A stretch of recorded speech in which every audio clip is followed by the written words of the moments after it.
What's today? Hey, it's the 2nd of June, 2022. I'm here with Tommy Danielson.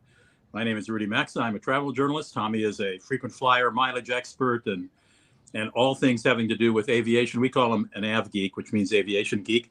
Nice to have you here. You know, we're trying to irregularly do these travel minutes to keep you up in the world of travel. So this is today's. Again, it's June 2nd, 2022. Yeah, I apologize.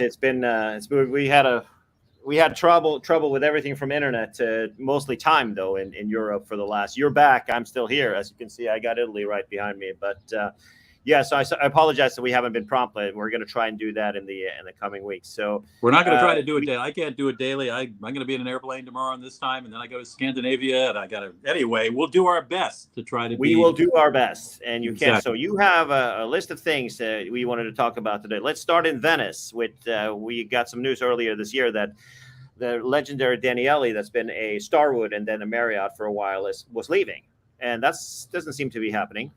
No, it's going to be a Four Seasons, which would have been nice for Four Seasons portfolio. They do not have a property in Venice.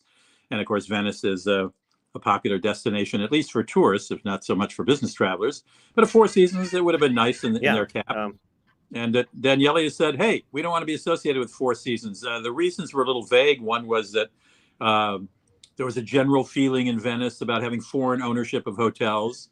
So they're actually going to take a little money from a little capital anyway, from the Starwood Capital Group, and keep it as the Daniele and keep it largely Italian owned. Yeah, and for those, not to be confused with Starwood Hotels, which was a completely different company. It's in the article that was reported by Loyalty Lobby, and I missed this one. I just saw it posted today, a couple of months old. It seems like Four Seasons owns their properties, and this is one of them. They would actually own it, and the Italians don't want that. Okay. All right. What do you got? So I've got Vicky Walker, or Victoria Walker, is it's engaged with us a lot. She's an expert. She's now featured in the New York Times with a big article this weekend about flying around this summer, where prices are through the roof, and how to do that in a smart and efficient way, mentioning some startups and new airlines that have come to the table that are taking advantage of the pandemic to get into the market. First is Breeze, kind of a wonky network based out of mostly really secondary airports, which is Dave Neeleman, though. He's a famous guy, and he started JetBlue. Right. And he started a South American airline, and he's been very successful. Yep. And most of these names you're going to name, I venture to say even frequent travelers are like, what, where, who, where do they fly to? Yeah. I mean who could tell you where Breeze flies to? Yeah, so Breeze, it's on their website is a fairly good overview, but their map is kind of nuts. It goes a lot of flights to Vegas. There are flights that goes from LA to like Norfolk and stuff like that. A little bit up and down the East Coast, but Nashville and secondary markets that might not be helpful, but it might be helpful for some of our viewers for sure. Not where you live or I live, it's not helpful. And there's Avelo, which has some of the owners or the employees and some of the investors of Allegiant, and they fly mostly on the West Coast with a base out of Burbank. And they fly up to like Redding, which is a small place, and also out to the California coast, out by Oregon coast and smaller airports there with 737s. And then you have across the Atlantic, you have a new Icelandic player called Play, which is a new airline flying out of Baltimore. They had their first flight a couple weeks ago. And now you have Norse Atlantic, which is the owners of Norwegian. Some of the owners of Norwegian and new capital, fresh capital coming in, flying 787s out of Oslo to JFK, Fort Lauderdale, and LA. And also London. Again. Let me say that name again. You went Norse Atlantic. Norse Atlantic. Norse, Norse Atlantic, yes. 2 words. Yeah, right. Replacing Norwegian, which used to be the discount. Yeah, they've got some of the they're starting up some of the the most profitable, not unprofitable. That would be stupid. The most profitable Norwegian routes that they had from Gatwick and from Oslo, which are nonstop flights that you can get from a little bit north of $100 each way. And but of course, it doesn't include anything like seat reservations, food, check bags, overhead bags, and things like that is extra. But still, what we are seeing are airlines trying to make up for the money they lost during COVID, right? And and that's why it's great to have these new carriers that are shaking things up a bit. Worth noting that both Norris and Play were.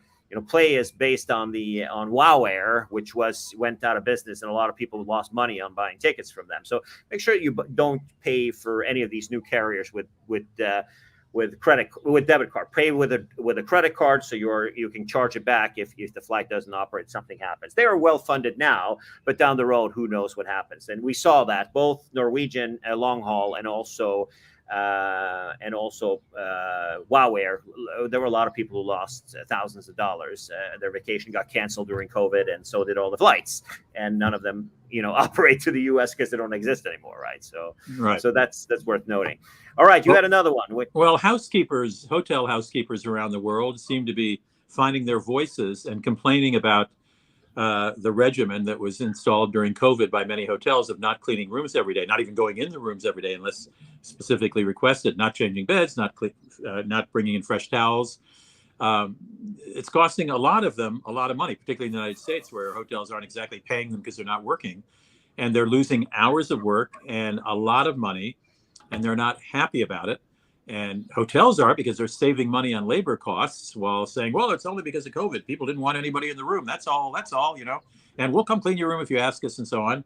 So keep in mind, you can go, if you go to a hotel, you want your towels changed every day, tell them. If you want the room cleaned every day, tell them. It'll be interesting to see whether housekeepers and hotels are saying, well, we don't have enough people to do it, et cetera. So it's going to be a scrum for a while. Right. And what we've seen here, and this is a typical U.S. problem. It really is not that. I saw something that I haven't seen since before the pandemic. I got it last night. Look at this. I got a turn down service with a mint on my pillow there last night. Amazing. Turn down. Yeah. Whoa, turn down. You're in Italy. Turn down, and here we are in Italy. Every day they come and clean your rooms, new towels and all that. The luxury. Do you really need it? Of course not. But at the end of the day, that's the little luxury of staying in a hotel, I think. And I think that there are a lot of these.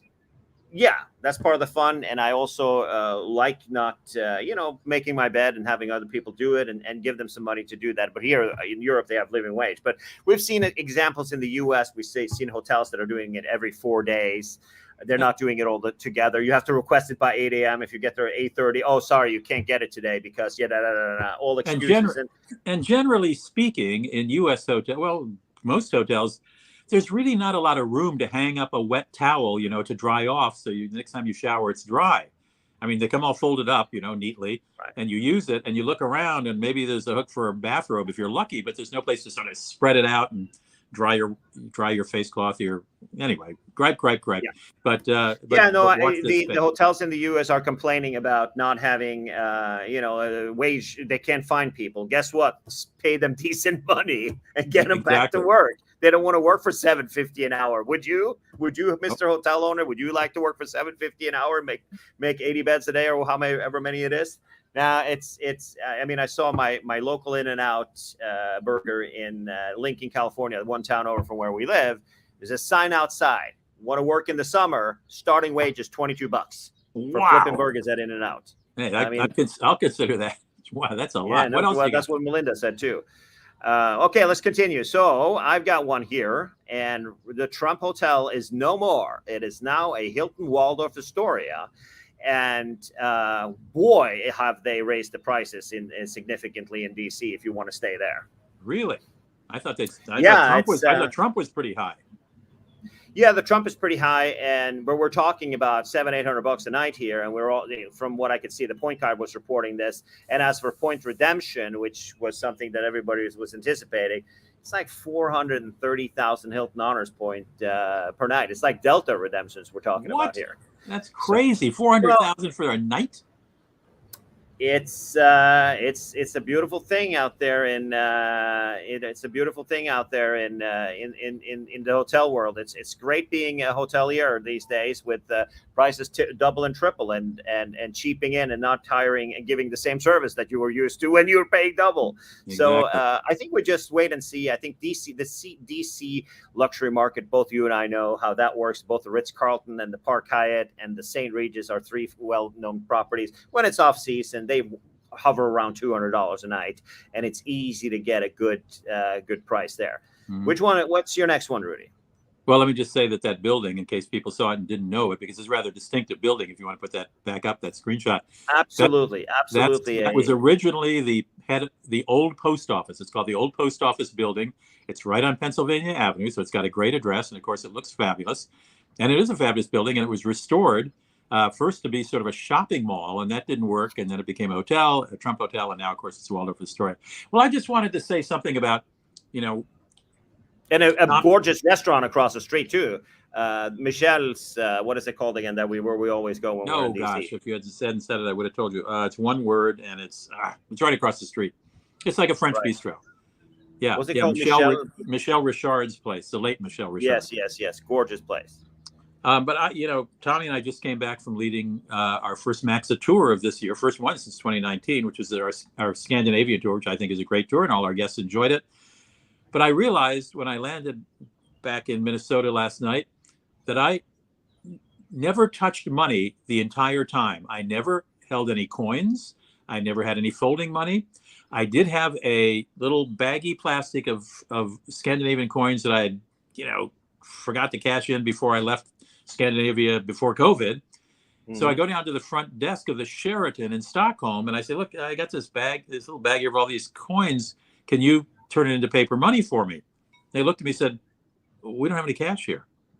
I said, what do you mean, at the front desk? No, in the whole hotel. We don't deal in cash anymore. Right.